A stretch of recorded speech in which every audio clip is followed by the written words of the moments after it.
aholiga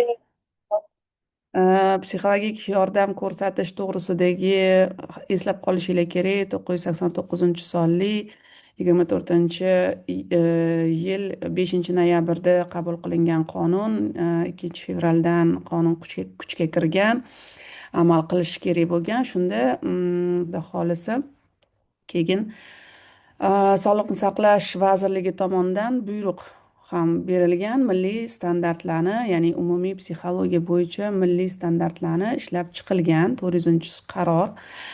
Buni hozir man dostupda, to'g'risini aytsam rus tilida topa olmadim, o'zbek tilida bor. Man bugun hammasini gruppaga tashlab qo'yaman. O'zinglar ham bitta tanishib chiqasizlar. Va man bugun mana shu prezentatsiyamda shu buyruqdan prям olib kopировать qilib qo'yganman, bitta ham so'zini o'zgartirmasdan, чтобы sizlar ham tanishinglar va bundan xabardor bo'linglar.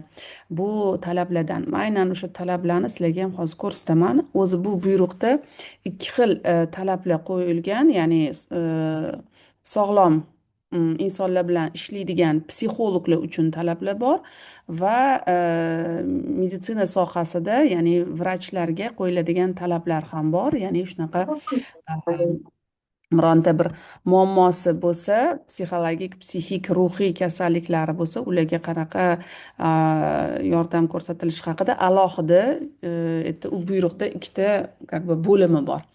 Вот, man hozir sizlarga aynan bizaga tegishli bo'limi haqida gapirib ketmoqchiman. Menimcha, o'ylashimcha, agarda sizlar xudo xohlasa mana shu narsalarga yaxshilab urg'u berib, o'zinglarni faoliyatinglarni shunga yarashur olib borsanglar, xato bo'lmaydi va malakali va haqiqatda qonuniy ravishda, qonunga xilof bo'lmagan holatda ishlaydigan mutaxassislarga aylanasizlar. Chunki все-таки qonun ustuvorligi bor bizada. Qonun ustuvorligi bizaga shu talablarni qo'yadi va albatta har bitta qilayotgan ishimizda, faoliyatimizda biza shu talablarga rioya qilsak, kam bo'lmaymiz. Bo'lsak faqatgina ilg'or oldida turadigan deydi, передовойda mutaxassislar bo'lamiz. Demak, hozirgi kunda qanaqa bizaga demak talablar qo'yilayotgan ekan. Mana man sizlarga o'sha 400-sonli O'zbekiston Respublikasi Sog'liqni saqlash vazirligining buyrug'ini ko'rsatib ketaman. Psixologiya bo'yicha standartlarni tasdiqlash hamda amaliyotga joriy etish to'g'risidagi buyruq.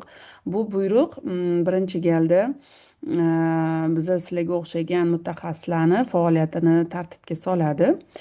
Qanaqa ma'noda? Чтобы biza bu umuman psixologiya bilasizlar, shunaqa disiplinaki, jismoniy salomatlik bilan ruhiy salomatlik почти bitta narsadek biza qabul qilamiz ba'zida.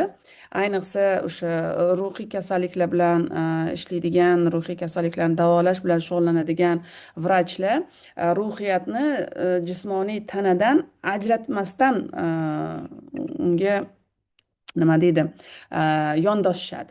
Ya'ni ruhiyat bu asab tizimini eng yuksak taraqqiy topgan materiya, ya'ni o'sha miyamizni xossasi, psixika. Endi mana ruhiyatni psixika deb bir xilda talqin qilamiz. Endi biz именно международный tilda, xalqaro tilda gapiradigan bo'lsak, psixika yuksak darajada tashkil topgan materiya, miyani o'ziga xos tashqi dunyoni, ya'ni obyektiv dunyoni subyektiv tarzda отражение, qanaqa bo'ladi o'zbekchasiga, aks ettirish, вот aks ettirish xossasi hisoblanadi. Ana shunaqa ekan, miyani o'rganar ekanmiz. Miya bu jismoniy tana jismi bo'lgani uchun uni xossasi psixika ham o'sha psixiatrlar, vrachlar o'rganishi kerak degan va uni davolashi kerak va o'sha yerdagi hamma biza bilan, hozir siz bilan, men bilan bo'layotgan har xil muammolar shu asab tizimini o'ziga xos ishlashi, aynan miyani o'ziga xos ishlashi oqibati degan nazarda qarashadi va o'sha birinchi galda miyani davolashga miyadagi kechayotgan ham funksional ham biologik ham ximik proseslarni jarayonlarni davolash bilan shug'ullanishadi. Ana shuning uchun ham sog'liqni saqlash tashkiloti ruhiy masalalar bilan ishlaydigan bizaga o'xshagan amaliyotchi, tadqiqotchi, konsultant, psixologlarni ishini ham ular tartibga solishadi. Tushuntira oldimmi? Mana hozir nimaga aynan Sog'liqni saqlash vazirligiga bu vazifa yuklatilganini. O'zi aslida masalan meditsina bu более точный, aniq nauka bo'lsa, psixologiya falsafaga o'xshagan abstrakt yoki bo'lmasam gumanitar nauka hisoblanadi, ilm hisoblanadi. Shunaqa ekan, endi buni o'zi faqatgina o'sha postigать, как это будет o'zbekchasiga, ну, o'shani psixologiyani o'rganish faqat gumanitar fikrlashni, qanaqadir abstrakt falsafiy fikrlashni ta'qib qiladi, ta'qib emas, taqozo qiladi desa, nima kechirasizlar, ruschadan o'zbekchaga tarjima qilyapti mani miyam hozir. Вот. Meditsinada, ya'ni tibbiy soha o'sha psixologiya, ya'ni insonni ruhiyati, psixikasiga oid bo'lgan xususiyatlarni faqatgina biologik yoki jismoniy yoki ximik nazardanda talqin qilishi taqozo qiladi deb aytishadi.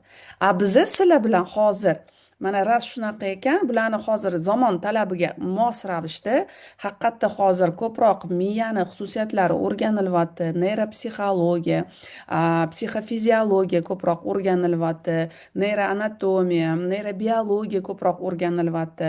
Umuman insonni xulq-atvori, uni o'ziga xos xususiyatlari, hissiyotlari, hamma kechinmalarini biologik protsess, ya'ni biologik talqin qilish kerak degan nazariya hozir yuqori.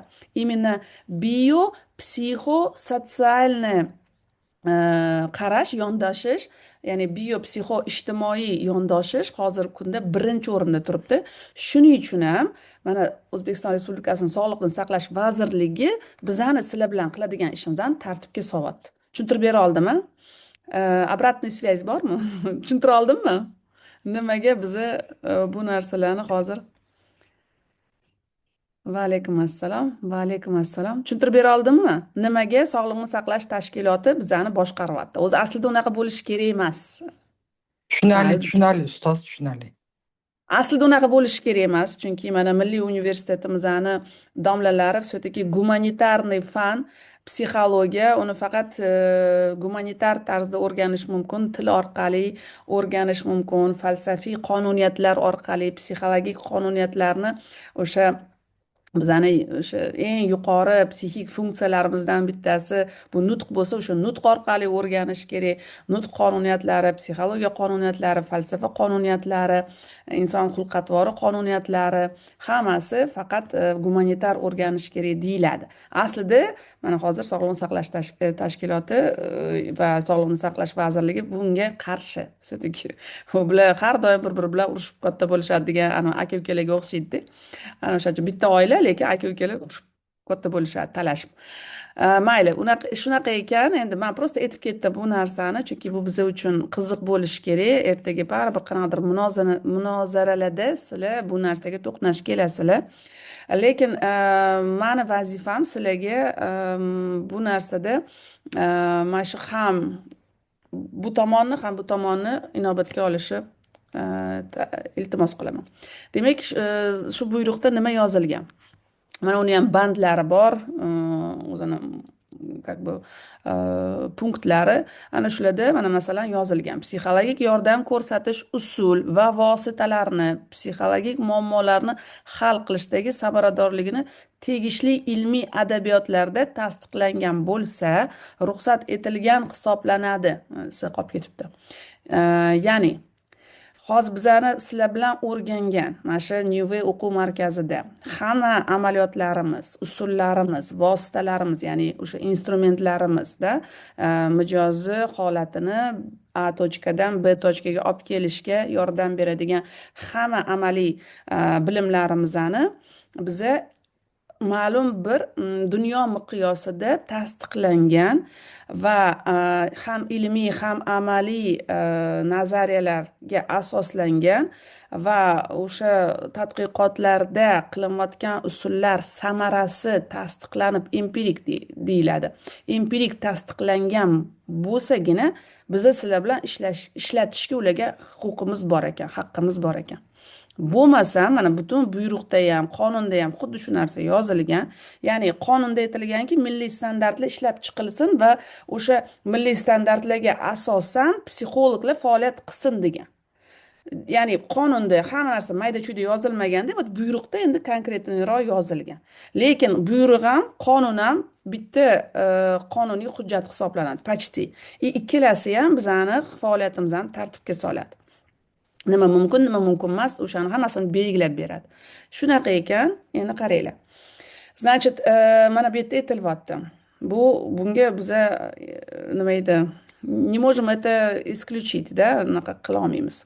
Demak, adabiyotlar bor, ma'lum bir adabiyotlar. Biza men sizlarga u adabiyotlarni ko'pini berganman. Bu gruppaga yana sizlarga qo'shimcha qilib berishim mumkin. Agar bitta ikkita shartlarni aytaman, shu shartlarni bajarsanglar. Chunki mana realno gruppada hozir o'zi 40 tadan oshiq odam, lekin 11 ta dona odam o'tiribdi.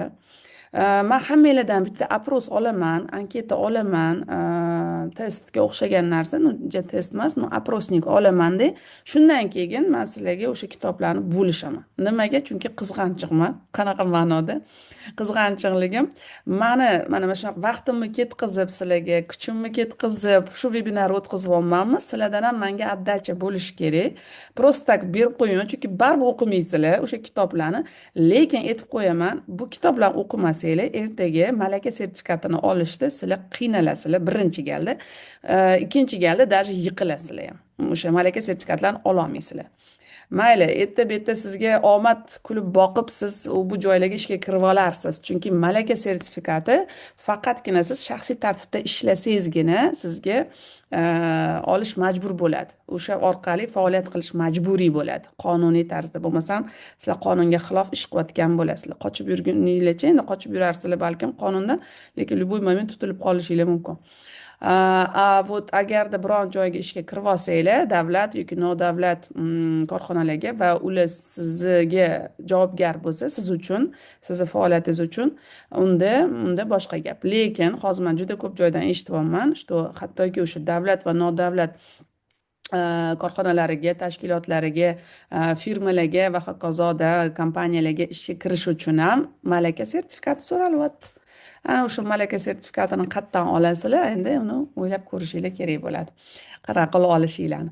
Demak, mana shu adabiyotlar, mana shu kitoblarda keltirilgan barcha ma'lumot va usullar, vositalar va hokazolar hammasi sizni qilayotgan amaliyotingizni asosi, manbasi hisoblanadi. O'shanga qarab turib, siz bemalol ishlashingiz mumkin bo'ladi. Ana shu narsa yozilgan. Demak, ruxsat etilgan usul va vositalar qanaqa? Psixodinamik, ya'ni psixoanaliz, analitik psixologiya, individualniy psixologiya, ya'ni dinamik maktablarda shu maktablarning nazariyalari shaxslararo munosabatlarga qaratilgan yoki bo'lmasam o'sha klient orientirованный deydi, ya'ni mijozga yo'naltirilgan-da, bu ham o'sha gumanitarniy demak kechirasiz, gumanistik nazariyalar, bular Maslow, Rogers, Adler ham qaysidir ma'noda shunaqa desak bo'ladi-da, ya'ni gumanistlar haqida bilimlarni bilishinglar kerak. Kognitiv behaviorial, ya'ni kognitiv xulq-atvor terapiyasi bizning tilimizda, shuni nazariyalarini bilishinglar kerak bo'ladi. Behaviorizm alohida, bu behavioral hozir ko'proq ya'ni kognitiv xulq-atvor terapiyasiga qo'shilgan, lekin aslida ular nazariyalari ham biz uchun qiziq. Bu John Watson, haliroq aytib ketaman hammasini. Ana shularni bilishinglar kerak. Emotsional fokusli yoki oilaviy terapiya va boshqalar ham kiradi shuni ichiga. Men sizlarga bitta kichkinagina e'lon etib ketmoqchiman. chunki hozirgi kunda bu juda muhim bo'lyapti. Lekin bu уже gruppa уже to'l bo'lgan. Yangi odam olmaymiz. Просто endi keyingi guruhlarimizga rejalashtirib turing shu o'qishni. Agar все-таки o'zingizni yanayam malakangizni oshirib, bilimlaringizni amaliy va ilmiy ko'nikmalaringizni yanayam kuchliroq qilishni xohlasangiz va o'sha sertifikatsiyadan to'liq o'tishni xohlasangiz, bizada hozir yangi kurs ochilyapti. Individual va oilaviy psixologik konsultatsiya amaliyoti degan kurs. Demak, bunda men yanayam chuqurroq konsultantlarni faoliyatini nima deydi, amalga oshirish samarali iminida, effektivnida amalga oshirishiga qaratilgan bilimlarni beriladi. Ana o'sha yerda ko'proq mana shu terapiya usullari qo'llaniladi. Xo'p, demak, barcha mana keyingi bandida aytilyapti. Barcha psixologik yordam turlari, u qanaqa tur bo'lishidan qat'iy nazar, hozir aytib ketganman, kecha ham aytdim, bugun ham aytib ketaman. Hammasi shakllari psixologiyada ilmiy asoslangan amaliyot, mana shunaqa evidence based practice in psychology degan shunaqa tartib qoida bor. Buni hozir tushuntiraman kim tomonidan ishlab chiqilgan. Mana shuni talablariga va psixologik yordam ko'rsatishni professional axloqiy tamoyillariga, kecha ham aytib ketdim tamoyillariga rioya qilishni talab qiladi sizdan.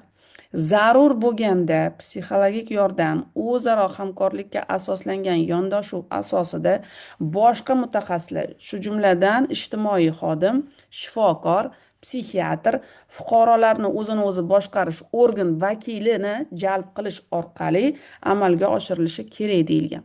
Ya'ni agarda sizni o'zingizni kompetensiyangiz, malakangiz, bilimlaringiz yetarli bo'lmasa, mana siz o'zingiznikidan kelib chiqib ishlayverasiz, lekin tandem deyiladi, birgalikda siz bir vaqtda o'zida bu mijoz bilan uni o'sha kerakli joylarga jo'natib birgalashib ishlashingiz mumkin. Ya'ni masalan, oilasida qattiq tazyiqqa uchragan, zo'ravonlikka uchragan va huquqiy tartibda himoyaga muhtoj bo'lgan mijozingiz bo'ladigan bo'lsa, masalan, uni ruhiy holati, emotsional holati, xulq atvoridagi buzilishlari bilan siz ishlaysiz, допустим-da, lekin uni masalan biologik prosesslari, jismoniy tana sohasidagi qanaqadir o'sha kasalliklari yoki bo'lmasam o'sha olingan jarohatlaridan kelib chiqib, uni vrachlarga yoki bo'lmasam agar ruhiy kasalligi darajasi oshib ketayotgan bo'lsa, o'zini o'zi boshqarishi, emotsional boshqarishi,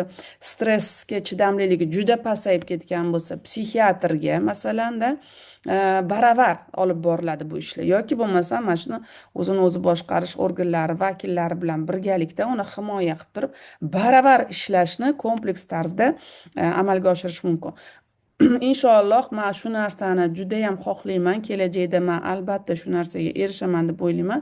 Ya'ni ana shu koterapiya deyiladi, ya'ni o'sha psixiatr bilan birgalikda psixolog, konsultant birga ishlashini ta'minlash. Ya'ni bu amaliyot o'sha butun dunyoda qo'llanilyapti va juda ham samarali. Ya'ni bir paytda o'zida ham psixiatr o'zi tomonidan klinik fikrlashi bor, u kasallikni ko'radi. Biza masalan u insonni xulqini yoki bo'lmasam shaxsini ko'ramiz. Shaxsiyati bilan, ya'ni shaxsiyatiga oid bo'lgan masalalar bilan biz baravar ishlaymiz. U ruhiyati, asab tizimi, miyadagi biologik kimik prosesslari bilan u vrach ishlaydi. Shu baravar ishlashi olib borish mani niyatim bor kelajakda, chunki men klinik psixolog sifatida o'rtadaman. Bilasizlar, to'g'rimi? Men как бы ham o'sha psixiatrlar bilan masalan psixologlarni o'rtasidagi mutaxassisman-da. O'shaning uchun ikkalasini tortib kelib, bitta joyga o'tkazib qo'ymoqchiman-da. Yana shunda menimcha samaraliroq va tezroq yordam beramiz mijozlarimizga. Demak, mana shu hozir evidence nima ingliz tilida, evidence bo'lsa kerak. G'o'har kirmadilar mani ingliz tilidagi yordamchim desam. Assalomu alaykum. Evidence based. Evidence basedmi? Ana bo'ldi. Ana ikkinchi yordamchim Nargizaxon kirib qoldilar. Rahmat.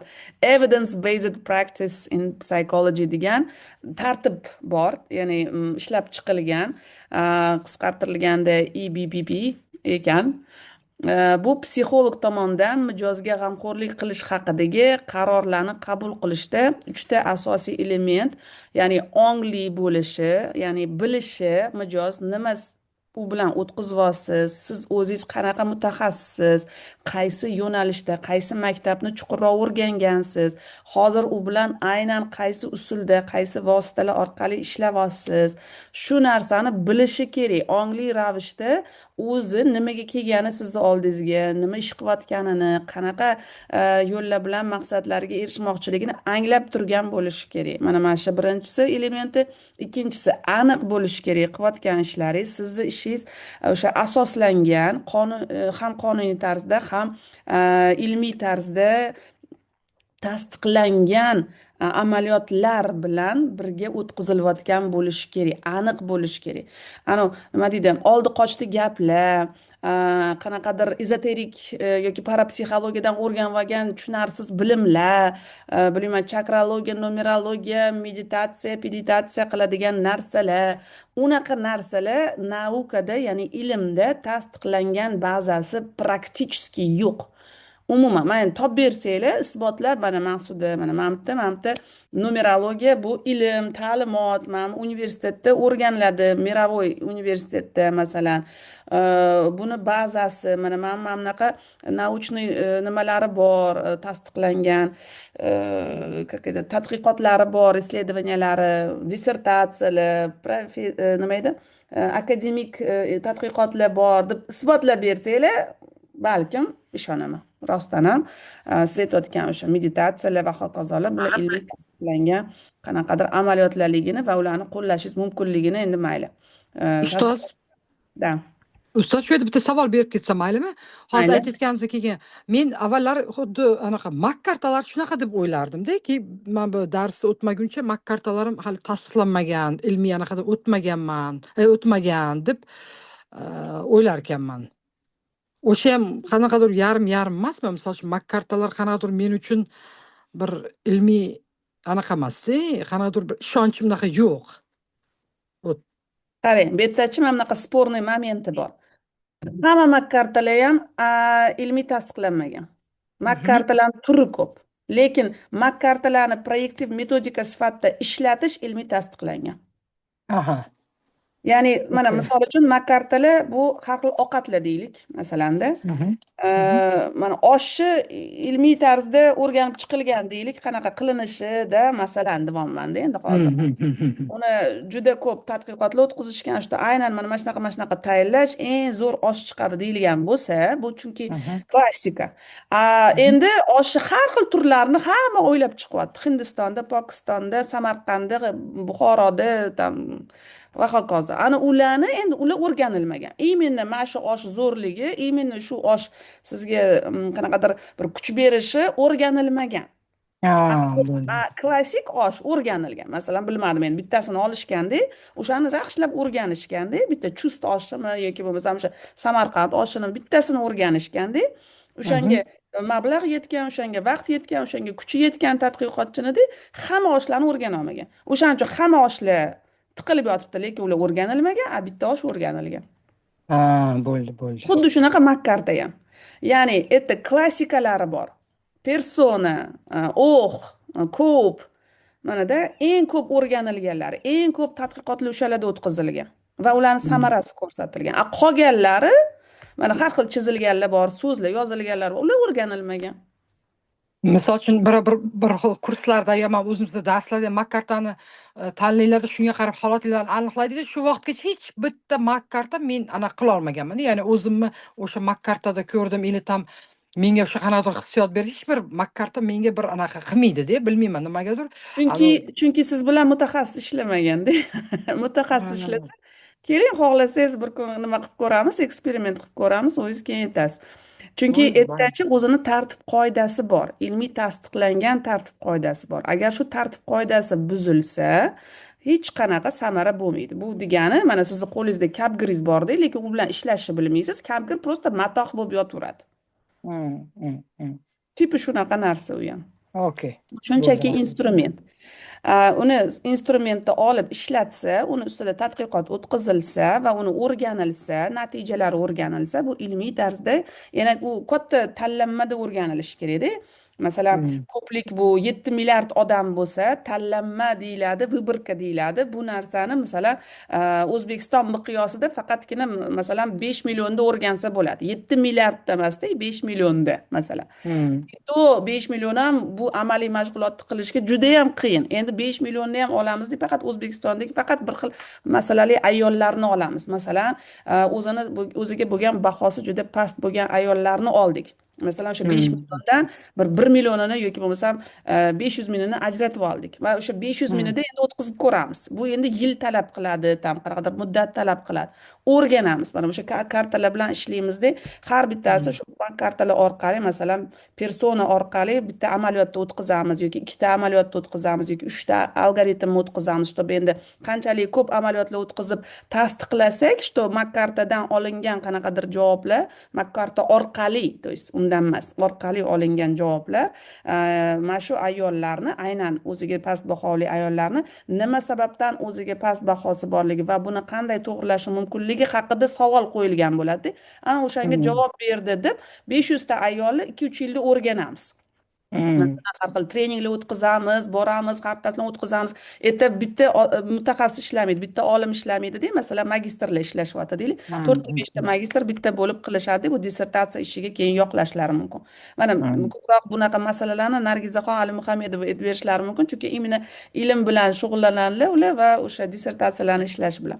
То есть ana o'shalar o'tkazib, baravar endi hammasi oladi, ertadan oladi ma'lumotni, Samarqanddan oldi, bilmayman, tam Toshkentdan oldi va hokazoda olib kelib, keyin bitta joyga yig'ib, uni keyin mana bitta formulaga solib, matematik statistический tadqiqotlar o'tkazib, hisob kitob qilib, keyin uni nima o'sha nima научный сообществоga taqdim qilib, uni oqlab, защита qilibda, защита oqlashmi, Hmm. yoqlashmi, nima короче, защита qilib, keyin yana ertadan taqrizdan o'tkazib, yo'q bu bo'lmabdi, bu o'xshamabdi, bu yerda aldabsan, bu yerda yolg'on gapiribsan, validности yo'q, bu aynan samatsenkani tekshirishga to'g'ri kelmaydi, bu persona karta deb, короче, jo'natib yuborgandan keyin boshqa kartani olib, masalan, kopi yoki o'q olib, yana boshqatdan bajarganingizdan keyingina rosa mashaqqatlar bilan keyin bu narsa haqiqat, mana rostdan ham kartalarni ishlatsak, o'sha ayollarni o'ziga bo'lgan past bahosini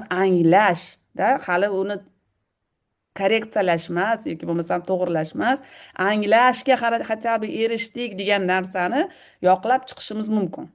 Hmm. Tushuntiradimi? Bu qiyin Ha, protsess. ha, ha, ha. Yo, yo, tushunarli. Ana To'g'ri. endi shuni keyin bizada taxmin bo'ladiki, что mana tanlanma 500 ta odam, общий populyatsiya, ya'ni o'sha ko'pligi, ya'ni mana shu butun O'zbekistondagi mana shu yoshdan mana shu yoshgacha buni ham farqi bor, yoshlarni ham farqi Hmm. bor. Mana shu yoshdan mana shu yoshgacha, masalan 25 yoshdan 45 yoshgacha bo'lgan ayollardagi past bahoni aniqlashga yordam berar ekan degan taxminimiz oqlanadi. O'sha taxminimiz, gipotezamiz endi amaliyotda qo'llash kerak bo'ladi. Keyin uni oladida bizga o'xshagan mutaxassis amaliyotchi psixologlar endi o'sha personani oladi. Именно man ko'rsatgan yo'lini, masalan, kartani olib Hmm. o'qishda ham o'zini tartib qoidasi bor. O'sha bo'yicha keyin o'zida amaliyot o'tkazadi. Keyin menga misol uchun maqola yozishda yoki bir narsada yozishda menga yordam beradi. O'zini yozib chiqadi. Men Maqsuda Umrzoqovani tadqiqotini olib qo'lladim. Haqiqatda mana bunaqa yoshdagi ayollar bilan mana bunaqa chiqdi menda. Bir xil ayollar tushunmadi, bir xil ayollar o'zini yaxshi tushunardi. Chunki ularning intellekt darajasi sal boshqacharoq ekan. Ularda obrazni fikrlash bor ekan yoki bo'lmasam tanqidiy fikrlashi kuchli ekan. Ana Mamitdagi o'sha obrazni mishleniyasi yoki bo'lmasam abstrakt mishleniyalari pastroq ayollarda bu tadqiqot ishlamadi, ular aytib berisha olmadi nima ko'rganini va hokazo deb tushuntirib, keyin u o'zini tadqiqotini boshlaydi. Tushunasizmi? Hmm. Hmm. Hmm. Hmm. Mana shunaqa tadqiqotlar o'tkazilgan makkartalar, bular son sanoqli, qo'l bilan sanasa bo'ladi. Hmm. Qolganlarda o'tkazilmagan. O'shaning uchun ham agar bunaqa makkartalar hozir yuzlab bo'ladigan bo'lsa, o'shalarni nimasida, как бы Orasida. Да, типы McCarthylar не опробированы или не доказаны. Aslida unaqa emas. Просто o'sha sizga aytgan odam, скорее всего, tasdiqlanmagan deb. Просто mana shu tadqiqotlar haqida xabari yo'q. Bu bo'lishi mumkin. Tushuntirib oldimi? Mani Yo'q. xabarim bor, chunki bu narsani man ilmiy tarzda o'rganganman. Prostak o'rganmaganman. Man o'sha McCarthylar bilan ishlaydigan, yillab ishlaydigan mutaxassisdan, rossiyalik mutaxassisdan o'rganganman McCarthylarni. Mana shunaqa qilib, mana sizga o'xshab Gulshoda bittalab so'rab olganman. Qani buni bazasi, kim o'rgatgan, qani uni istochniklari, qaysi jurnallarda, qaysi nimalarda chop etilgan buni tadqiqotlari haqida statyalar deb so'rab bilganman. Hozir endi bu haqida mas'ul webinarimiz shuning uchun tag'in ham shuncha vaqt ketqazdim. Да. Rahmat kattakon. Tushuntirib oldimmi? Katta rahmat. То есть, Bo'ldi, tushundim. Да, вот mutaxassis psixolog bu yuzaki qaraydigan, hamma narsa yuzaki qaraydigan emas, именно tagini qidirib, ildizini topadigan mutaxassis bo'lishi kerak deb bilaman. Da. Вот. Demak, mana shu EBPPda PPP ashula borda shunaqa. Как pineapple PPmi bir narsa edi, короче, esimdan tushib ketdi. Xo'p, demak, bunda asosiy maqsad psixologik aralashuvni samaradorligini, вот man bitta aytmay ketibman, aniq bo'lishi kerak dedim-da, что вот tasdiqlangan va aniq bo'lishi kerak va oqilona integratsiya qilish kerak. Ya'ni, masalan, siz psixoanalizda bitta tushuncha g'oyani oldingiz, что ong bor ekan, ongsizlik bor ekan va ko'pincha bizani xatti-harakatlarimizni ongsizligimizni dagi qanaqadir bir jarayonlar boshqarar ekan degan bitta fikrni endi masalan siz o'sha McCarthylar bilan integratsiya qilyapsiz masalan. Da ana shu o'sha integratsiyangiz oqilona va ongli ravishda bo'lishi kerak. Ya'ni siz o'zingizdan o'zingiz o'ylab topmadingiz u amaliyotni. Da, то есть masalan, hozir men ikkita karta beraman deb o'zimcha savol beraman emasda.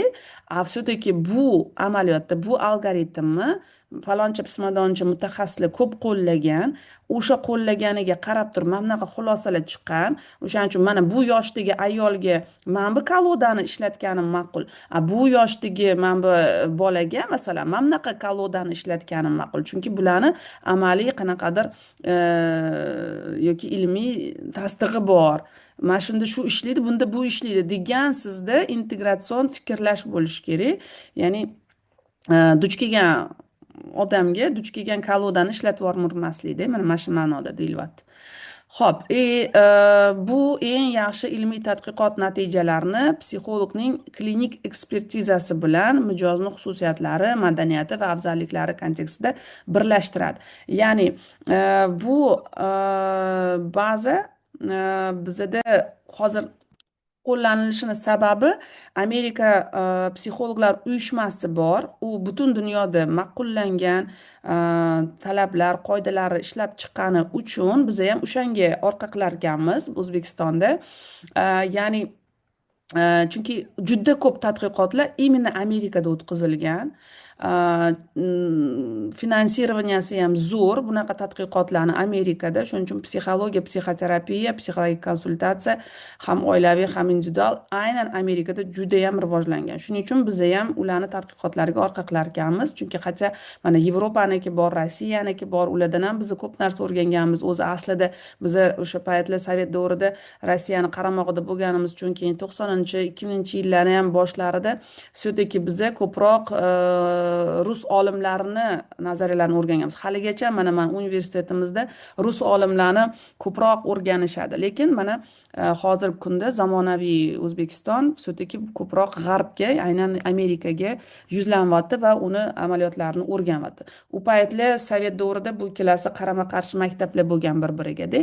Hozirgi kunda biz o'zi u yoqdan ham bu yoqdan ham olib chatishtirib o'zimiznikini tip o'ylab topamiz. Endi o'shanda ham baribir ba'zi mana shu ekan.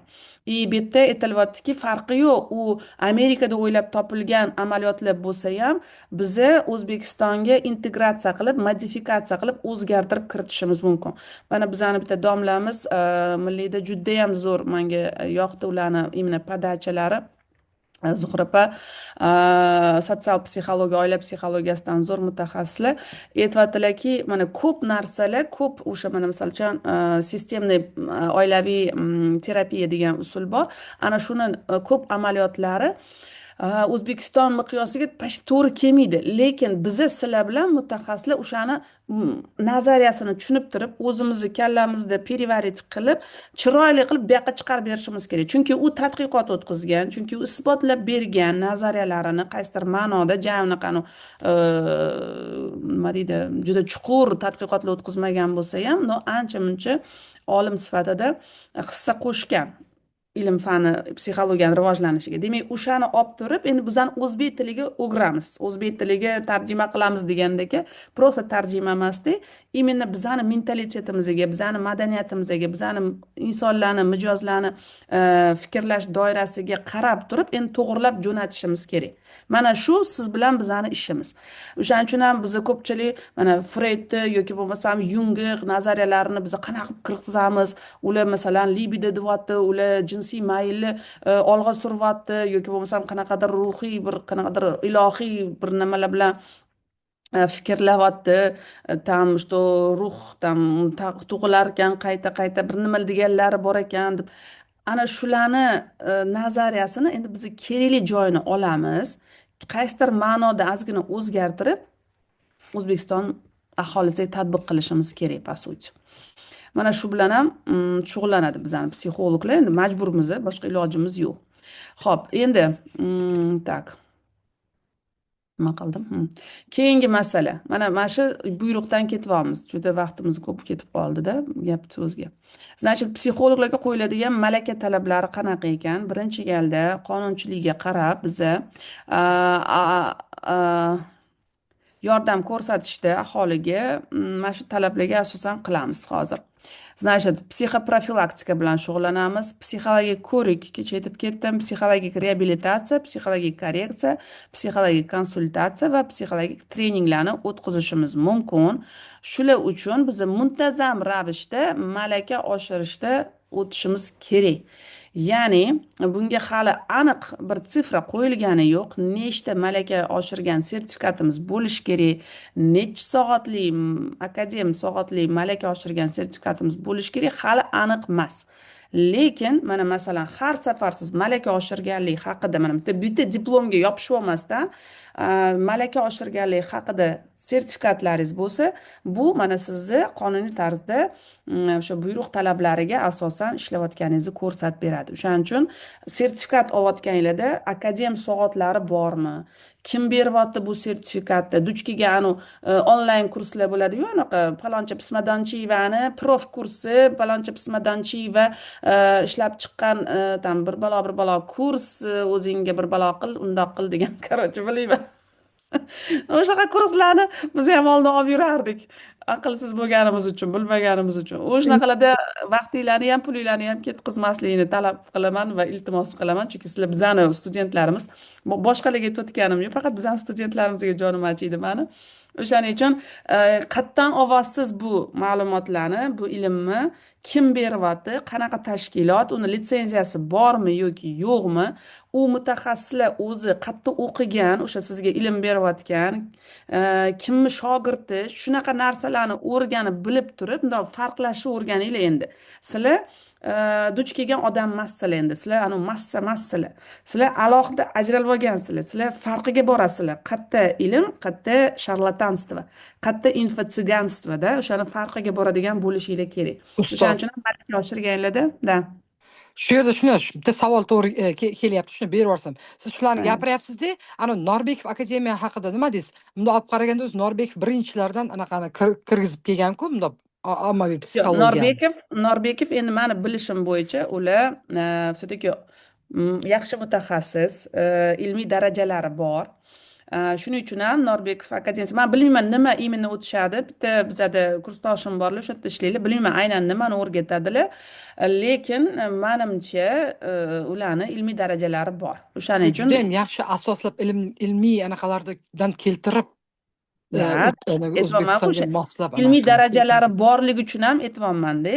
Masalan, endi qilib. man aytmayman ularni yo'nalishlari qanaqa, kimligini точно aniq bilmayman. Вроде chala vrach, chala psixolog bilmayman kimlar. To'g'risini aytaman, aniq unaqa bilmayman, lekin eshitganim bo'yicha ilmiy darajalari bor. O'shaning uchun ham mayli, u vrach bo'ladilarmi, psixolog bo'ladilarmi yoki bo'lmasam boshqa mutaxassis bo'ladilarmi, ilmiy darajasi bormi, demak u odam bazani biladi, fundamenti yaxshi. O'shaning uchun aytyapman, magistr, там PhD, doktor nauk bo'ldimi, bo'ldi, o'shalardan olaveringlar ilmni. Agar o'sha magistrligi, no mayli bakalavr endi yomon emas, endi bakalavr ham yaxshi, no magistrlik darajasi yoki dotsent darajasi yoki professor darajasiga ko'tarilgan mutaxassislardan olinglar bilimlarni demoqchiman. Rahmat. Hal bo'lsa ham ishonarli-da bularni bazasi. Xo'p, psixologik yordamni samarali amalga oshirish, ya'ni psixologik reabilitatsiya va hokazolarni da, значит, psixologik toliqishni oldini olish va hissiy barqarorlikni saqlash uchun psixolog muntazam ravishda o'zida tajribali mutaxassislar suhbatidan o'tishi va psixoterapevtik jarayonlarda ishtirok etishi lozim. Bu yerda sal formulirovkasi sal noto'g'ri yozilgan, qanaqa ma'noda? Bu demoqchiki, superviziya va interviziyani o'tish kerak degani bu. Da, chunki shu so'zni imенно yozishmagan, chunki nimalarda vrachlarda superviziya, interviziya degan narsa yo'q. Ularda internatura bor yoki bo'lmasa ordinatura borda.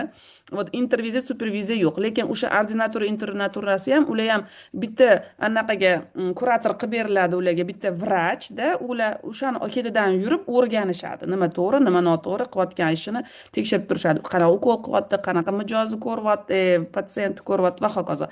Bizda unaqa narsa yo'q, ketidan yurmaydi. Bizda shifoxonalar yo'q. O'sha shogirdlarimiz ketimizdan yurishi uchun bizda maxfiylik kuchliroq vrachlarga qaraganda. Shuning uchun ham bizani mijozlarimiz bilan bo'layotgan konsultatsiyalarimiz, psixoterapiyalarimizni boshqa o'quvchilarimiz ko'rib o'tirmaydi. Bu mumkin emas o'zi. Agar kimdir shunaqa qiladigan bo'lsa, faqatgina mijozi roziligi bilan qilinishi mumkin. Lekin men lichno o'zim bu narsani umuman ma'qullamayman. Sababi, chunki mijozni o'zi sizni oldingizda ko'pincha xuddi haligi обнаженный odamdek o'zini his qiladi, chunki ichini butun ochib berish kerak. Bu proseslar himoya mexanizmlari orqali to'sqinlik qilib qolishi mumkin. Shuning uchun ham men lichno o'zim hech qachon bu amaliyotni qo'llamaganman. Demo sessiyalar qilsak ham, demo sessiyada ham faqat mana muloqot bor. Bu как бы nima deydi, abstraktniyroq endi o'qish protsessida demo sessiya qilinadi. Shuning uchun ham erta chuqur tushilmaydi. Haqiqatda chuqur tushiladigan amaliyotlarda men boshqalarni ishtirokini umuman ma'qullamayman. Bu yerda endi aytilyaptiki, shunaqa bo'lar ekan, siz o'zingiz shaxsiy terapiyadan o'tib turishingiz kerak bo'ladi. Ya'ni superviziya bu boshqa narsa, shaxsiy terapiya boshqa narsa. Ya'ni superviziya sizni aynan ishingiz yuzasidan qiyinchilikka uchrasangiz, emotsional kuyishga uchrasangiz, mijozlar bilan ishlashingizda qanaqadir xatoliklarga yoki qiyinchiliklarga yoki tushunmovchiliklarga kelayotgan bo'lsangiz, mijozlarni masalasini olib borib superviziya yoki interviziyada hal qilasiz.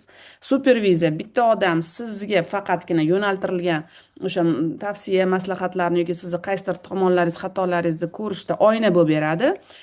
Interviziya bu yerda endi ko'p mutaxassislar birga o'tirib, bir-birlari bilan o'sha bitta masalada, bitta mijoz muammosida o'sha psixologga yordam berishga harakat qilishadi, ko'rishga qaysidir qator vaziyatlarni savollar berib va hokazo. Shaxsiy terapiya bu o'zingizga xos bo'lgan, o'zingizdagi muammo, qiyinchiliklaringizni hal qilish. Bu degani, mana misol uchun men lichno o'zim ham shaxsiy terapiyadan, ham superviziyadan o'tib turaman. Shaxsiy terapiyadan oldin ko'proq o'tardim, sababi oldin KPTni juda zo'r bilmagandim, lekin KPTni hozir o'rganganimdan keyin men endi faqat superviziyaga boraman, chunki KPT meni o'zimni fikrlashimni, o'zim uchun o'zimni psixolog qilib bergan, o'zim uchun o'zimga yordam beradi. Lekin erta-betda xatolarim bo'lishi mumkin, shuning uchun men superviziyada o'taman-da, ba'zida erta-betda shaxsiy masalalarimga ham yondoshib ketadi o'sha supervizorim, rossiyalik supervizorim bor. Aytmoqchimanki, bu обязательный порядок, обязательно, mana buyruqda ham yozilgan. Значит, keyingisi psixologlarga qo'yiladigan malaka talablari psixologik yordam turlariga nisbatan tatbiq etiluvchi O'zbekiston Respublikasi milliy malaka ramkasida belgilangan bilim va ko'nikma qobiliyat ko'rsatkichlarini hisobga oladi. Ya'ni o'sha bizda O'zbekistonda qanaqa ilm, qanaqa bilim akademik tarzda berilyapti, masalan o'sha universitetlarda qaysiga urg'u berilyapti, примерно mana shu bilimlarni biz ham sizlarga berganmiz, shunga rioya qilsanglar shuni o'zi yetadi. Xo'p, demak, psixologga qo'yiladigan umumiy malaka talablari nimalar? Birinchisi, psixologiya yo'nalishida bakalavr, magistratura, doktorantura va unga tenglashtirilgan yoki undan yuqori bo'lgan xorijiy davlatlarning ilmiy darajalari qonunchilikda belgilangan tartibda oliy psixologik ma'lumotga ega bo'lishi yoki psixologiya mutaxassisligi bo'yicha qayta tayyorlov kursidan o'tganligi. Mana shu birinchi talab. Mana sizlar bizani markazimizda qayta tayyorlov o'tdingiz. Mana psixologiya, aynan amaliy psixologiya deb yozilgan diplomiga qayta tayyorlov. O'shaning uchun siz ham bemalol huquqingiz bor, o'sha bakalavr, magistrlarga o'xshab faoliyat qilishingiz. Faqat siz psixolog maslahatchisiz. Siz qiladigan ishingiz только psixologik maslahat bo'ladi. Endi agar psixologik treninglarga qilmoqchi bo'lsangiz, psixoprofilaktika, psixologik reabilitatsiya, psixologik tashxis, ko'rikda shular bilan shug'ullanmoqchi bo'lsangiz yoki psixologik korreksiya, yana qo'shimcha ma'lumotlarni o'rganishingiz kerak. O'zi mana qonun tarzida shunaqa belgilangan. Sizlar faqat psixolog konsultantsiyalar. Keyingisi, kechirasizlar, unda harflar tushib qolibdi. Psixologik yordam ko'rsatishni tartibga soluvchi qonunchilik hujjatlarini bilish, ya'ni qonun bilan buyruqni yaxshi bilishingiz kerak. Mijozga psixologik yordam haqida ma'lumot berish bo'yicha bilim, ko'nikma va qobiliyat, psixologning axloq kodeksi haqida ma'lumotlarga ega bo'lish va uni real psixologik yordam ko'rsatish jarayonlarida qo'llashingiz kerak. Ya'ni o'sha tamoyillari bor. O'tgan darsam o'tib ketdim. Bu yerda hozir unaqa juda qisqa batafsil nima qilmaymiz. Lekin bor shu maxfiylik, ixtiyoriylik, huquqlarni hurmat qilish va hokazo va hokazo. Siz mijozga berayotgan ma'lumotlaringizni asoslab berishingiz kerak, nima bo'lishi, nima qilishinglarni hammasini tushuntirishingiz kerak. Значит, keyingisi mijoz bilan ishonchli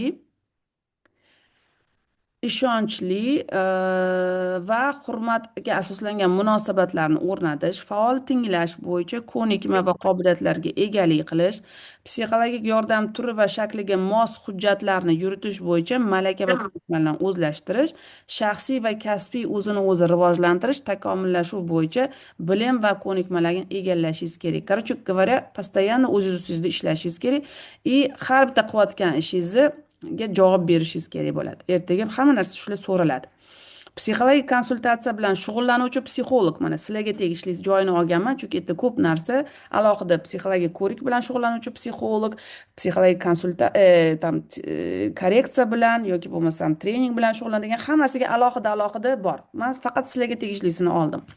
Значит, bu yerda psixolog konsultatsiyani nazariy asoslari, ya'ni shu такое psixologik konsultatsiya, kim uni ishlab chiqqan, kimlar mualliflik qilgan, nazariyalarini hammasini bilishingiz kerak. Mana bizani o'sha boya aytib o'tgan individual va oilaviy psixologik konsultatsiya kursimda mana shu narsalarni kechirasizlar-ku, kim o'qisa buninglar ishqalab o'rgataman. Chunki ertaga mana shu kursimda o'tganlar hammasi malaka sertifikati bilan mazza qilib ishlab yuradigan mutaxassislar bo'lishi kerak. O'shaning uchun men yaxshilab o'rgataman sizlarga. Xo'p, demak, nazariy asoslarni, jarayoni va bosqichlarni, qanaqa bosqichlardan o'tadi psixolog konsultatsiya jarayonida, bu qanaqa ilmiy tasdiqlangan, kim tomonidan, chunki bosqichlarni har xil yo'nalishlar har xil beradi. Masalan, KPTda boshqacha, Gestaltda boshqacha. Biza именно o'sha ham oilaviy konsultatsiyani, ham individual konsultatsiyani o'ziga xos xususiyatlaridagi bosqichlarni ko'rsatib o'taman. Ular bir-biridan farq qiladi. Mana shu aloqa o'rnatish, raport deyiladi, baholash, ya'ni uni holatini, emotsional ruhiy holatini baholash, intervensiyalar, ya'ni unga ta'sir o'tkazish yo'llari, yakunlash, ya'ni qanaqa yakunlaymiz, yakunlash nima degani o'zi, birdaniga mijoz ketib qolsa u yakunlash emas. Sizga pul yo'q yoki bo'lmasam eri qarshilik qilsa yoki bolasi kasal bo'lib qolsa tashab ketgani bu yakunlash emas, ya'ni sizning ishingiz yakunlanmadi degani. da и mana shu psixodinamik, gumanistik, kognitiv xulq-atvor terapiya, ekzistensial yo'nalishlarni bilishingiz kerak. Mana shu yondashuvlarga sizni konsultatsiyangiz amal qilishi kerak va psixologik konsultatsiyaga oid motivatsiyani aniqlash, zamonaviy axborot kommunikatsiyalari texnologiyalaridan psixologik konsultatsiya uchun foydalanishi bilish kerak. O'tkazadigan onlayn o'tkazadigan amaliyotlaringizda ham konsultatsiyalaringizda ham siz juda zo'r bilishingiz kerak.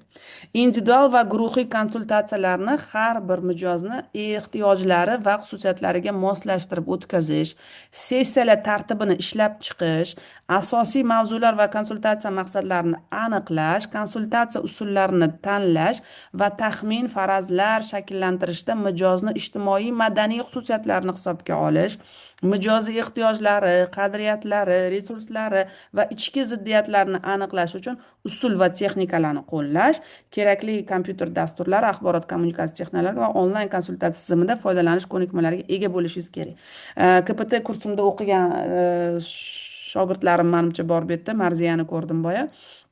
Mana bular bilishadi-da, kognitiv xulq-atvor terapiyasida mana shular hammasi tartibli, strukturalangan. Birinchi nima qilinadi, ikkinchi nima qilinadi, uchinchi nima qilinadi, boshi qanaqa bo'ladi, o'rtasi qanaqa bo'ladi, oxiri qanaqa bo'ladi, qanaqa qilib samaraga olib kelinadi mijozda, qanaqa qilib mas'uliyat yuklatiladi, qanaqa qilib javobgarlikni olish o'ziga zimmasiga o'rgatiladi va hokazo, hammasi o'rgatilgan KPT kursimda. Xo'p, psixologik yordam ko'rsatish joyiga talablar. Endi qayerda siz psixologik konsultatsiya o'tishingiz kerak? Bularni ham mana o'zingizlar o'qib chiqasizlar. Hozir bularga vaqt ketkazmaymiz, chunki vaqtimiz juda tez uchib ketyapti. Xonangiz qayerda bo'lishi, duch kelgan joyda o'tirmaysizlar bo'lishimda, kafeda yoki bo'lmasam ammangizni katta xolasini uyida, xonangizda, spalnangizda o'tirib konsultatsiya qilinmaydi. Bunga o'ziga xos talablari bor. Keyingi safar agar qayerda konsultatsiya o'tding deb mana shikoyat yozsa, uyga olib keldi, zalga o'tkazib qo'ydi desa, keyin kechirasizlar-yu, siz yana javobgarlikka tortilishingiz mumkin. Xo'p, psixologik yordam so'ragan shaxsni ma'lumot bilan ta'minlash, ya'ni nima ma'lumotlar berishingiz kerak bu mijozingizga. Psixolog demak, ma'lumot darajasi, sizni o'zingizni qayerda o'qigansiz, qanaqa diplom, qanaqa sertifikatlar, malaka sertifikatlaringiz bor, bularni haqida ma'lumot berishingiz kerak. Betga osib qo'ying, xaritasiga ko'rsatib o'tirmaslik uchun, bunday chiqarib. Mutaxassis psixolog sifatida malakangiz qayerda, mijozdagi psixologik yordam davomida foto, video va ovoz yozuvlaridan voz kechishi hamda psixologik yordamni istalgan bosqichda rad etishi, shu bilan birga psixologik yordamni shakli, turi va boshqa ma'lumotlar ko'rsatilgan hujjatlarni nusxasini olishi mumkin. Shuni berishingiz kerak. Ya'ni mijoz bilan kecha aytib ketdim, kontrakt tuzayotganda o'sha hammasini aytib chiqasiz. Masalan, har bitta sessiyamizni audio formatda yozib olishimga ruxsat berasizmi? Ruxsat bersa qo'l qo'yadi. Yo'q, ruxsat bermayman, bo'lsa yo'q. O'sha masalan kimdir shogird qilib o'tkazib qo'yyapsiz-da, endi bilmayman hali beri shogirdlik bilmam qachon sizlarga imkon bo'ladi. Rost bo'lib qolsa ham o'shanda ham bilinglarki, siz mijozingizni roziligini olishingiz kerak. Hamma narsa ixtiyoriy. Любой moment mijozingiz aytishi mumkin. Bo'ldi, menga to'g'ri kelmadingiz, menga yoqmayapti qilayotgan ishingiz, xayr deb ketish kerak. Ketishi mumkin, kerak emas, mumkin. Shu narsalarga ham tayyor turishingiz kerak. Keyingisi, psixolog mijozga yordam shakli, turi, yordam ko'rsatish metodlari, shunday psixologik baholash, diagnostika usullari mos keladigan darajada boshqa zaruriy ma'lumotlarni ham taqdim etish maqsadga muvofiq deyilgan. Ya'ni masalan, McCarthy bilan ishlasangiz, bu McCarthylar haqida to'liqroq ma'lumot bering. Kognitiv xulq-atvor terapiyasidagi amaliyotlarni o'tkazsangiz, kim ishlab chiqqan, qanaqa samarasi bor. Endi konsultatsiya vaqtingizni shunga ketkazmaslik uchun siz qo'shimcha o'zingizni o'sha kanalingizdanmi yoki bo'lmasam o'shani o'zini chatigami qo'shimcha ma'lumotlarni jo'natib qo'yishingiz mumkin. Mana bu siz bilan qilayotgan ishimiz mana bu haqida. Lekin men har doim mijozlarimga kognitiv xulq-atvor terapiyasi bilan ishlayman deb har doim aytib ketaman. Agar erta-betda qiziqishsa, o'shani ochib o'zlari ham o'qib olishadi. Xo'p, demak, endi psixolog bilishi kerak bo'lgan fundamental bilimlar, bular mana men hozir tepada bandlari bilan yozilgan, ko'rasiz, nomerlari bilan. Bular hammasi buyruqdan olingan, buyrug'ini ham sizlarga tashlab qo'yaman. Endi bu yerda men o'zimni mana fikr mulohazalarimdan kelib chiqib ma'lumotlarni beraman. Значит, qanaqa nazariyalarni bilishinglar kerak. Bu psixoanaliz, behaviorizm, gumanistik psixologiya, Kognitiv psixologiya, individual psixologiya, sotsial kognitiv nazariyalarni bilishingiz kerak. Agar psixolog bo'laman desangiz.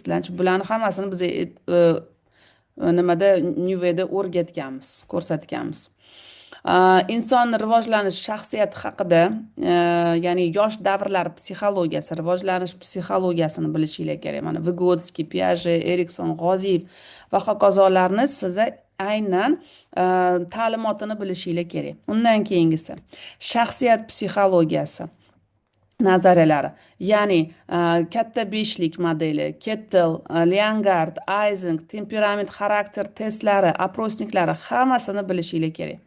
Undan keyingisi patopsixologiya yoki psixopatologiyani ham bizani yangi gruppalarimizda, eski gruppalarimizda yo'q edi bu narsa. Yangi gruppalarimizda bu ma'lumotlarni ham berganman, ya'ni ruhiy buzilishlarning tasnifini, belgilari, kelib chiqishi, rivojlanishi, bular haqida hammasi haqida men ma'lumotlar berganman yangi gruppalarda.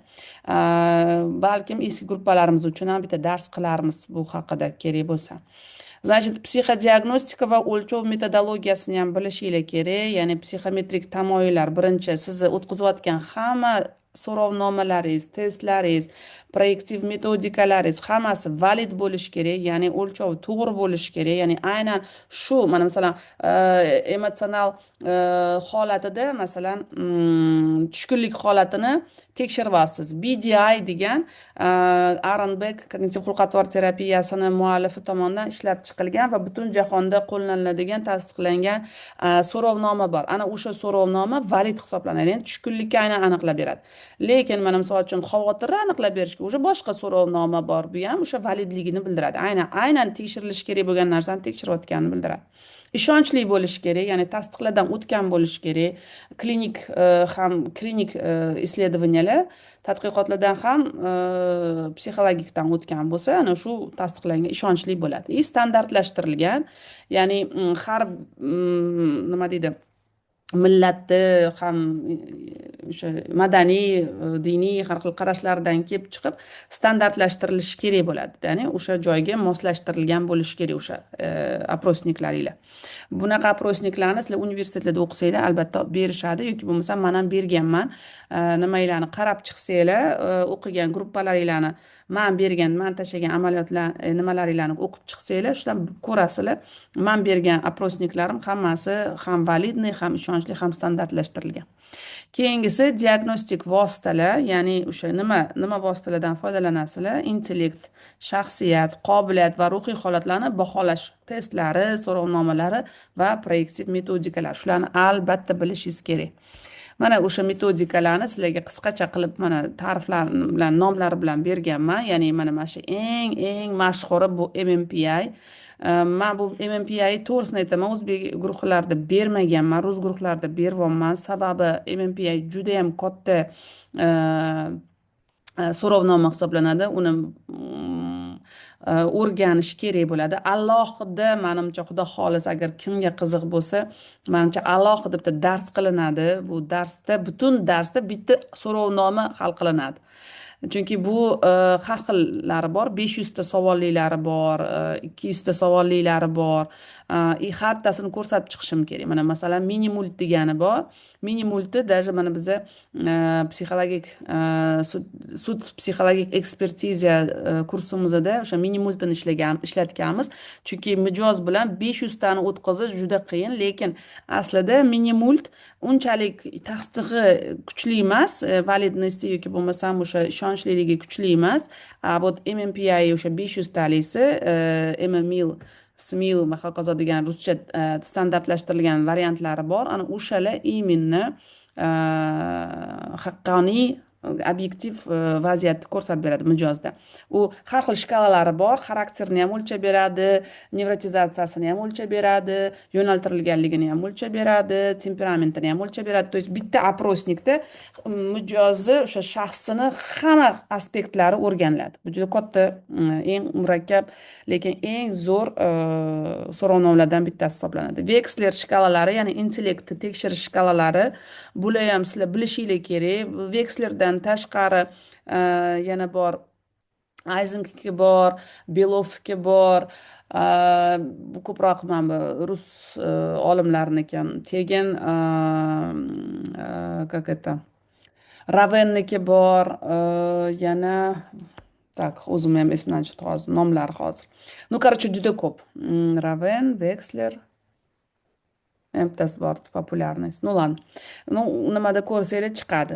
Gruppalaringlarda bor. Ayniqsa 27, 28 gruppalar, 29 gruppalarda точно bor. Oldingi gruppalarda bo'lmagan bo'lsa ham. Leongard Shmishika aksentuatsiyalari, xarakterlari aniqlanadi. Spielberg Xaninniki Spielberg bo'lishi kerak, Spielberg bo'lib qolibdi. Demak, bu xavotirni yoki stressni tekshirish bo'yicha proyektiv metodikalar, masalan, Rorschach testi. No, endi siyoh dog'lari bular ko'proq psixiatrlar ishlatadi, lekin biza psixologlar ham o'zimizni amaliyotimizda shu orqali mijozimiz qanchalik sog'lomligini bilib olishimiz mumkin, lekin unaqa ko'p ham ishlatilmaydi. Вот, кстати, Gulshoda mana TAT, tematik aperitiv test, haligi mak-kartalarni asosi hisoblanadi. Erta ham Aha. mak-kartalardagi rasmlar chizilgan va sizga maxsus savollar beriladi. Tematik aperitiv testi sizlar bilan o'tganmiz 27-gruppada. O'sha orqali mijoz u xulosalarini, fikr mulohazalarini aytib beradi, nima ko'ryapti, nima his qilyapti rasmga qarab va aslida ichidagi holatini, o'ziga tegishli bo'lgan qanaqadir muammoli vaziyatlari haqida gapirib beradi, o'zidan o'zi bexosdan. Mana shu proyektiv metodikani asosi TAT. Unaqa o'sha mana shu proyektiv metodikalar mak-kartaga asos bo'lgan. Lekin boya aytganimdek, hamma mak-kartalar ham o'sha proyektiv metodikalarni o'rnini bosavermaydi. Shuning uchun ham hamma mak-kartalarni ham biz ilmiy tasdiqlangan deb olmaymiz. To'g'ri kelmaydi hammasi. Xo'p, yana qanaqa metodikalar bor? Endi bular ko'proq emotsional holatni tekshirishga, mana bular ko'proq shaxsiyatni tekshirishga bo'lsa, mana birinchilari mana shaxsiyatni tekshirishga bo'lsa, bular aynan emotsional holatni tekshirishga. Ya'ni o'sha depressiya va xavotir skriningida mana bu nomlari bor. Beck depressiya, xavotir tekshiradigan instrumentlari bor. Bu endi inglizcharoq ko'proq nomlari. Именно boya aytgan nima edi? Blancetmidi, nima edi nomi esimdan chiqib qoldi. Mana bu. Evidence based practice psychology degan o'sha yo'riqnomada keltirilgan mana shular tasdiqlangan. Butun dunyo bo'yicha aynan shular orqali mijozlarni yoki bo'lmasam bemorlarni emotsional ruhiy holati tekshiriladi. Depressiyami, u xavotirmi, stressmi, qanaqa buzilish, qanaqa kasallik, shularni o'rganadi.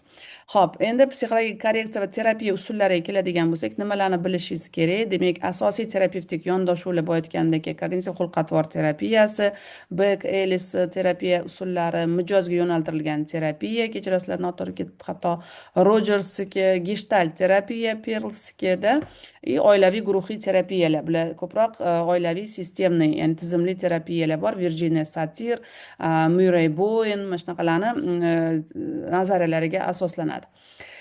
Konsultatsiya ko'nikmalari sizda bo'lishi kerak. Empatiya nima, faol tinglash qanday o'tkaziladi, savol berish texnikalari, refleksiya, retrofleksiya, hammasini sizlar ham bilishinglar kerak. Bu shart hisoblanadi. Mana shular. Xo'p, keyingisi ijtimoiy psixologiya va etikani bilishingiz kerak. Ya'ni ijtimoiy psixologiya, guruh dinamikasi, Frans Rupertniki, Kurt Levinnikida o'sha teoriya polya Kurt Levinnikini bilishinglar kerak. Ijtimoiy ta'sir, munosabatlar, Uxtomskiy, Vygotsky o'sha imенно ustanovkalar haqida ko'proq aytishgan, shularni bilishinglar kerak. Kommunikatsiya, konformizmda, ya'ni o'sha sotsiolog, psixologlar juda ko'p kuchli ishlar olib borishgan, ana shularni hammasini bilishinglar kerak. Shulardan imенно imtihon bo'ladi. Men sizlarga aytib ketayotgan narsalarim bo'yicha imtihonda shu savollar bo'ladi. Mana boya aytgandek, tamoyillari, kasbiy etikadan sizlarga ko'p savollar tushadi, men aniq bilaman. Demak, bu maxfiylik, xabardorlik, kompetentlikda va kross madaniy psixologiyadan turli madaniyatlar inson psixikasiga ta'siri o'sha dinimizdan kelib chiqib, madaniyatimizdan kelib chiqib, qadriyatlarimizdan kelib chiqib konsultatsiya o'tishi bilishinglar kerak. Mana 27 gruppa mana topshirib oldinglar-ku imtihonlarni. Ko'rgan bo'lsanglar, bilgan bo'lsanglar, bizani o'sha 125talikmidi nechta savolli testimizda ham почти xuddi shu testlar почти bo'ladi sizlarda malaka sertifikatini topshirayotganinglarda ham. Вот, xudo xohlasa tugatibman nihoyat. E'tiboringiz uchun rahmat. Savollar bo'lsa, endi mana hozir 10 minut vaqt beraman savollarga. Assalomu Bor. alaykum ustoz. Bergan ma'lumotlaringiz Alaykum uchun assalom. rahmat. Rahmat. Meditatsiya masalasida gapiruvdingiz, ilmiy tasdiqlanmagan deb, lekin o'sha Amerika psixologlar assotsiatsiyasi tarafidan meditatsiya tasdiqlangan. Hozirda o'sha Zarif Ibodullaevich anaqalarda o'qiyapman, klinik psixologiyada. Ular ham o'sha ko'rsatib berdilar, ya'ni miyani seri veshestvosi bor, neyronlar hosil bo'lishiga javob beradigan. Aynan shu narsa meditatsiyadan keyin bemorlarda ko'payayotgani va yaxshiroq ish faoliyati miyada Endi kechayotgani haqida ko'rsatilganda. Shirin, siz meditatsiya deb qaysini nazarda tutyapsiz? Chunki hozir hamma amaliyotlar, ya'ni ko'zingni yumib, uni tasavvur qil, buni tasavvur qilib ham hozir hammasini meditatsiya deyilyapti. Klassik meditatsiya bor, haqiqiy meditatsiya bor. U umuman boshqa narsa va u bilan shug'ullanadigan o'ziga yarasha praktiklar bor. U psixolog konsultanti ishi emas.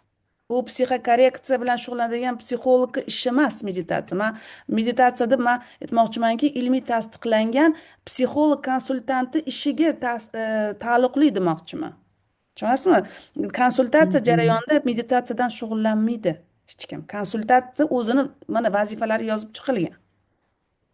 Psixoterapiyada как поддерживающий deb qo'llanilsa bo'ladi. Psixoterapiyada bilasiz, bu yerda qonunda psixoterapiya degan narsa yo'q. Psixoterapiya bilan shug'ullanmaydi psixologlar hozir. Faqat vrach, psixiatr, psixoterapevtligini psixoterapiya bilan shug'ullanadi. Ha. Endi tushundim. Mani yo'nalishim psixoterapiya bo'lgani uchun u yoq tarafdan deb o'yladim-da. Hozir aytayotgan ma'lumotlaringiz. Hozir psixolog konsultantligiga men hozir bu fikrlarimni aytyapman. Psixolog konsultant. Rahmat ustoz. Asosan shular. Keyin meditatsiyani ham har xil turlari bor. Aslida meditatsiya tinch holatda hech qanaqa tashqi intervensiyalarsiz, ya'ni tashqaridan kimnidir gapirib turishi, yo'naltirib turishi orqali emas. Mana chunki u gipnozga o'xshagan transga tushirish holati bilan почти bir xil bo'lib qoladi. O'shani bir-biridan farqi bor. To'g'ri.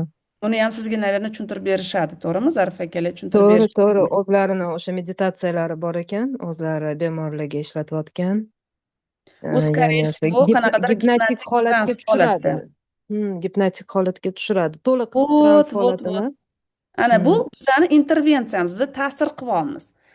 Asl meditatsiyalarda hech kim sizga ta'sir qilmaydi. Siz o'zingiz u holatda bo'lasiz. O'zingiz hozir va shu yerda va mana misol uchun bizda KPTda ham mindfulness degan amaliyotlar bor. Ya'ni siz hech kimni ta'siri ostida emas, o'zingiz mustaqil o'zingizni kuzatasiz, holatingizni, ichki prosesslaringizni, nafas olishga kuzatasiz va o'sha meditativ holatga kelasiz. To'g'ri. Tashqaridan intervensiya qilinsa, hozir ko'zingizni yuming, nafas oling, chuqur va kuzating, buni kuzating, uni kuzating deb kimdir sizni как это сопровождать qiladigan bo'lsa, это не совсем медитация. To'g'ri. Uni boshqacha amaliyot bu. Meditativ holat bilan amalga oshiriladigan desak ham bo'ladi. Hamma uchun oson qilib meditatsiya deb qo'yishyapti. Meditation deb-da, endi shunaqa deyishyapti. Chunki nomi shu. Ya'ni как бы ma'lum bir ruhiy, ya'ni сознанияni ma'lum bir holatida bajariladigan amaliyotni hamma hozir meditatsiya deyapti. Bo'ldi. Rahmat ustoz. Rahmat sizga ham savolingiz uchun. Yana savollar bormi? Men kutib turibman-da, birov bersa, men indamay turib, hozir men savolim yaxshi ketmasin. Bu savol emas, shunchaki anaqa, mana misol uchun ustoz boya Makkart haqida gapirganimizda, amaliy tadqiqotlar to'g'risida ham aytib o'tib ketdingiz, ilmiy tadqiqotlar. Mana shu narsa O'zbekistonda keyingi yillar psixologiyaga juda katta e'tibor beryapti-ku. Mana maktablarda psixologlar bor, mahallalarda bor. Mhm. Bu narsa juda yaxshi, lekin amaliy ilmiy tadqiqotlarga ham qilyaptimi, e'tibor qaratilyaptimi?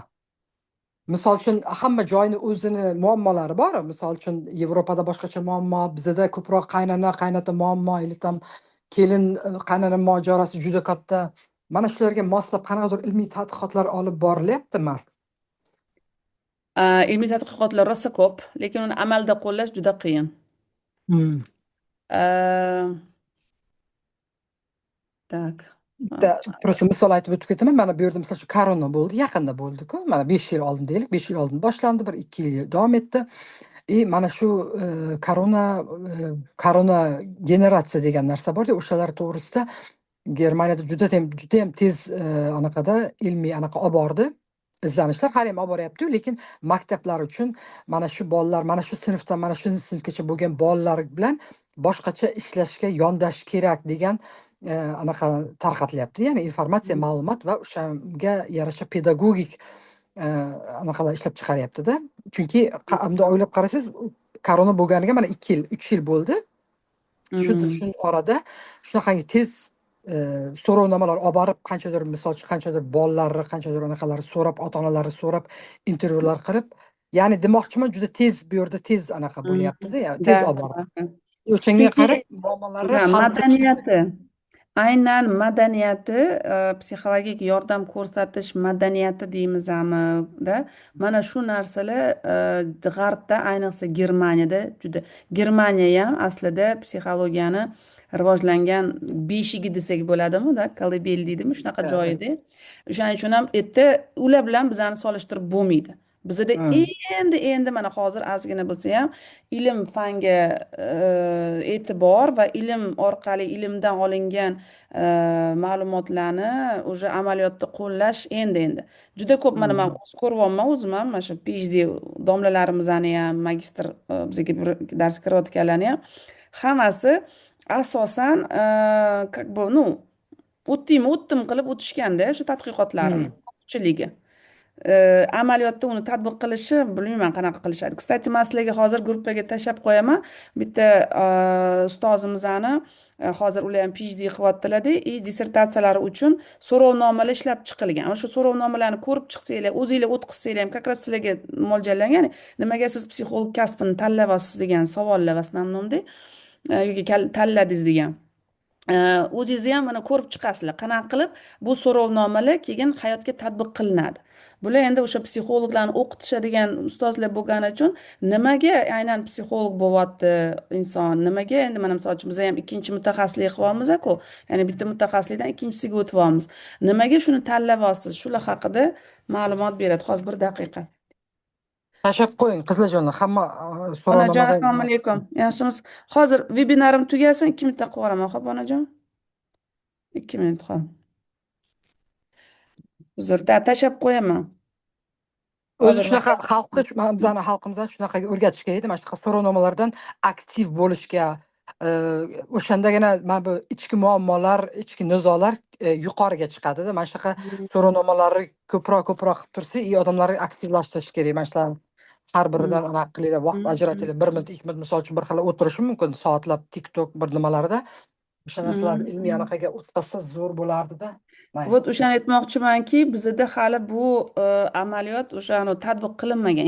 Endi sekin-sekin bo'lyapti. Hozir qiziqish oshgani uchun ham mana hozir sizlarning gruppanglarga shu ustozimizni Ruxsora Baxtiyorovnani so'rovnomalarini o'zbek tilida tashlab qo'ydim. O'tib chiqinglar shu nimalarni bir gruppaga ham tashlagandim, по-моему, New Way Clubga. Mana sizlar ham bu yerdagilar endi o'tib chiqinglar, o'zinglar ham bilib olasizlar, o'zinglar ham tushunib olasizlar shu narsani. Qanaqa o'tkaziladi bu so'rovnomalar, o'zingiz ham bilib olasiz, o'zingiz ham o'rganib olasiz zaodno. Вот, хорошо?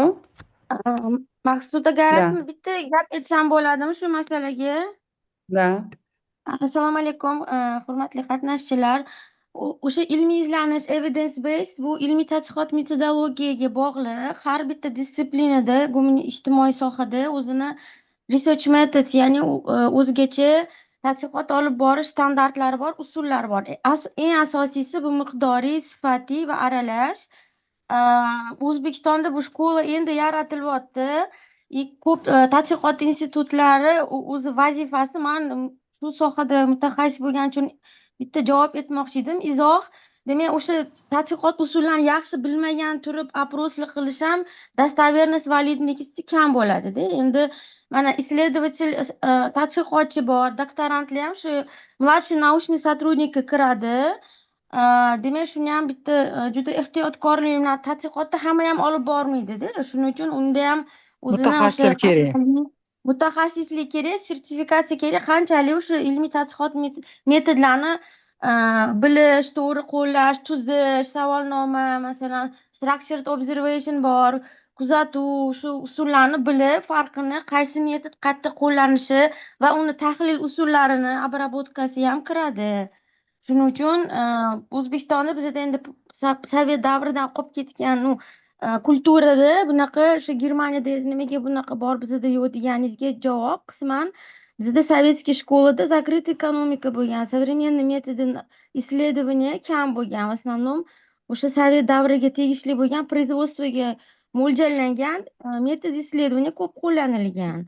Hozir mana endi hamma xalqaro arenaga chiqib, biza современный metod исследованияni o'rganish kerak.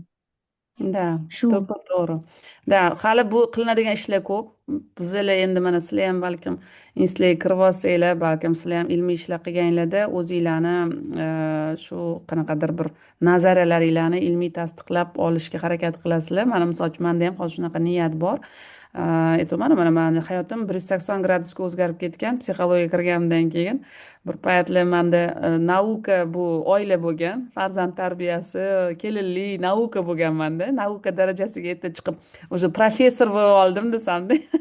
Endi bu yerda psixologiyada boshqatdan boshlaymiz. Shu naukani qilishni. Xo'p, bo'lmasam savollar agar bo'lsa gruppaga yana yozasizlar. Darsimizni tugatamiz bugun. Rahmat kattakon hammanglar birga bo'lganinglar uchun. Chunki bu juda muhim dolzarb mavzular edi. Sababi aytganimdek kecha bizani markazimizni bitiruvchilari, bizani markazimizda o'quvchilari eng ilg'or mutaxassislar bo'lishlari kerak, ilg'or zamonaviy bilimlarni bilish kerak degani mani o'zimni личный insiatyvam bu. O'shaning uchun ham sizlarga shu narsalarni o'rgatdim. Men o'ylaymanki, bu почти hech qayerda shu narsalarni sizlarga tushuntirishmaydi, o'rgatishmaydi. Eng asosiysi ertaga o'sha malaka sertifikatlarini olayotganlarda bilim malakanglar, saviyalar yuqori bo'lishi, o'sha mani как бы можно так сказать, zimmamda ham desam bo'ladi. Chunki boshdan men shu narsani tarafdoriman. Bizani psixologlarimiz все-таки грамотный psixolog bo'lishi kerak.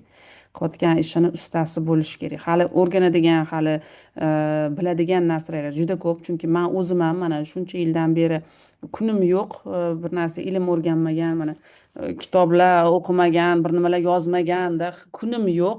Har kuni bir nima o'rganib, bir nima yozishga harakat qilaman. O'shaning uchun ham mana o'qish tugamaydi sizlarda endi bundan buyog'iga bilib olinglar. Mana menda 6 ta diplom bo'lsa, hozir yana 2 yildan keyin yana bitta diplom, keyin yana bitta magistratura diplom, yoshidagi boshqa joyga ham magistraturaga kirmoqchiman. То есть bo'ldi, bu yog'iga tugamaydi sizlarda o'qish. Agar menga o'xshagan mutaxassis bo'lmoqchi bo'lsanglar, agar yo'q, maqsudi bizga yetadi, biz sizlarga bo'lishimiz shart emas desanglar, unda tugaturasizlar o'qishni. Ustoz, bitta Da. tushunibdi savol deyman, shu o'qish masalasi hozir aytyapsiz, ana bizda onlayn universitetlar juda ham ko'payib ketgan. Hozir universitetlar juda ham har xillari ko'payib ketibdi. O'shani onlayn tarzlari bormi? Onlayn psixologiya Milliy universitetni lично o'zim bilaman, onlayn formati bor.